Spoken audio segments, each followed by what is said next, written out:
Welcome to The Curious Cook at Home. This is Jase's home. Welcome, everybody. Today we're going to be making a 5-minute molten chocolate peanut butter cake. You're trying to fatten me up again, Jase? I am. Food is love, girl. I'm just trying to show you my love. All right.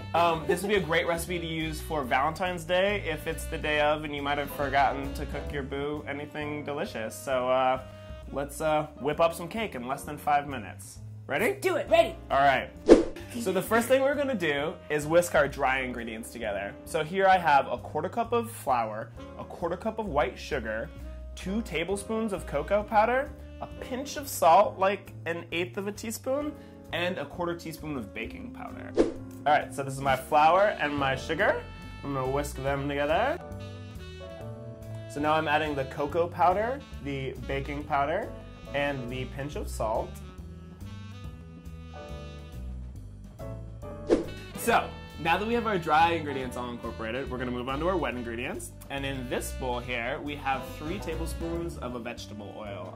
I used grapeseed oil because I like the clean flavor, and I had it lying around. Yeah, all right. You could also use melted butter, but that's just an extra step. It'll make it more rich and creamy. But we're going for quick. Quick and easy. All right, so I'm gonna crack 1 egg into our oil here.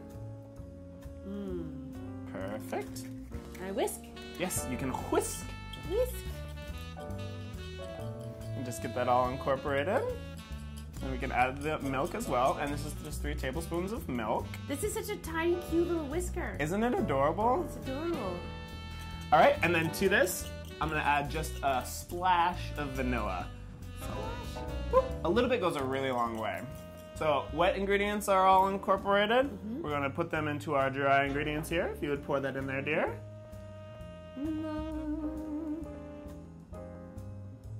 Perfect. So, looks like we're just about there. There's a few small lumps, but that'll moisten in the cooking process, so you don't have to worry about them. Okay. All right, so the batter gets poured directly into my prepared teacup.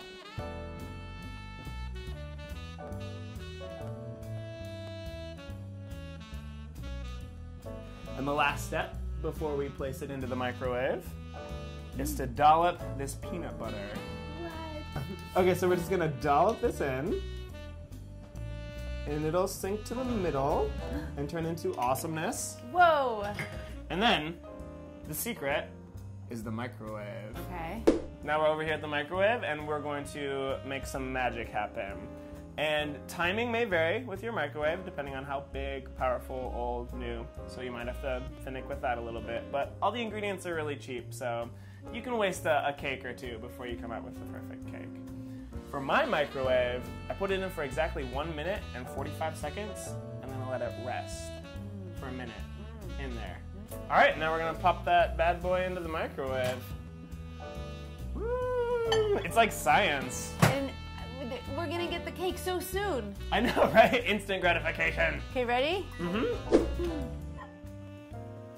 And here she is. It kind of looks like a souffle. It's so cute. It's kind of adorbs. And if you wanted to invert it, you could. You could. If you Or you can leave it in the cup. If you invert it, it kind of comes out like a little chocolate dome, which is kind of pretty. Like if you flip it and put it on a plate. Sprinkle a little powdered sugar on there. But this is kind of cute. It's like tea for 2. It's really cute. Either way.